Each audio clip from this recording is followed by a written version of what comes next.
qildim analizim, lekin so'nggi bo'lgan hissiyotimda rastchilaydim. Meni sarandaydi, men ko'chadagi parandayman xolos. O'zimga ayon qilmadim bayon deyman qayta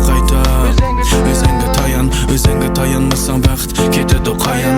Seni haqiqiy sevsam ko'nglimga olmayman, o'tmishingni unutqin burungi turmushingni. Balkim sen to'g'ri tanlagansan meni, yoshlarimni oqizmayman, baxtli qilma seni. Cho'qimda esa aldavatsa meni, yuragim zaxmi yegan pushayman qildirma meni. Yo'q sen xatolashding, boshqa amalim yo'q, seniki o'zing aldashding.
Mashinamning ichida o'ltiratdim qo'lini tutib, to'satda yoqqan yomg'irda ketgan azobni unutib.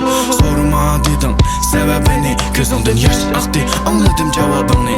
Sen bir yaxshi qiz, kesib aytalayman, seni tashlab ketganlarga hargiz o'xshamayman. Sen bir yaxshi qiz, yuragimni beralayman, seni burchib ko'zingda kelgusimizni ko'ralayman. Zamonlar o'tadi, ikkimiz birga yashaymiz, rizq bo'lsa rizqimiz, ikkimiz birga qiraymiz. So'zimga ishon, yo'q bizda kishan, qayta degim keldi, ko'nglimni tushan.